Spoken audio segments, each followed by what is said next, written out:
Hey guys, so why is everyone so angry and dissatisfied at work? What's going on? Um, I'm Mary Rensel. I'm a neuroimmunologist and I've been working for 30 years at least. Geez, I've been working since I was 13, so way more than 30 years. Um, this anger thing. So I've been reading a lot of books about burnout and professional well-being and a lot of manuscripts, etc. And anger is really important. When you feel angry about something, it's time to kind of sit and journal on that a little bit or take some time to really kind of think about it.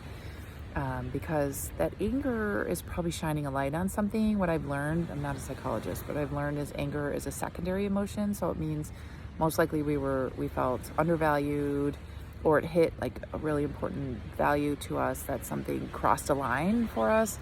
And anger means that we're not okay with the current status quo, which is good because it might mean that you have a solution. You probably see a solution, or you need to grow your skills to keep moving forward, right?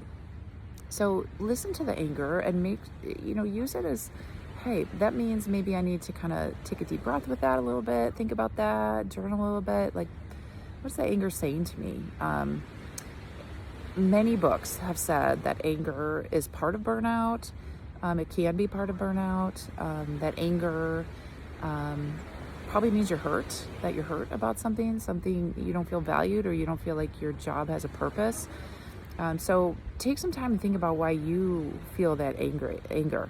What I did is I jumped into the neuroscience, because that's kind of my solution to things as a neuroimmunologist. And I built a framework, and I've helped docs and other professionals walk through this framework to use joyful, positive neuroscience strategies to actually find joy in the professional journey, to build new skills, to have this framework to kind of bounce off of, and to find an expansive career. We don't have to be stuck. We don't have to live in that anger, but we need to honor that we're feeling an emotion for a reason. There's something there. And so I used it to kind of dig into the literature deep, and then build this framework, and then start helping others, because it worked for me too. It helped me to find professional joy. So what I did is I built this framework. It has three kind of main spheres. One is prime. So we learned how to prime the brain. We learned how to align. So align with our strengths, our values. We learned how to design, so we can feel creative, like we're building, because if we're stuck, it feels horrible, right? If we're angry, it feels horrible. And if we're exhausted, it feels horrible. So I built a framework to kind of address those three things, so we feel less exhausted, less angry, and less stuck, right?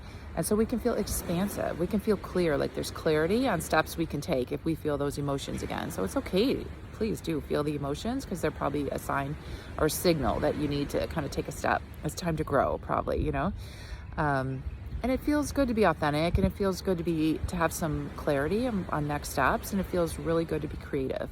But when we feel stuck or angry or exhausted, those are signs that something's going on, and we should take a minute and think about it, right?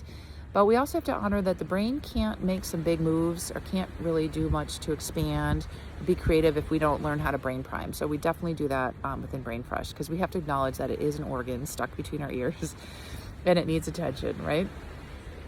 So if you want to share with me a time that you felt like you were expanding, put it in the comments.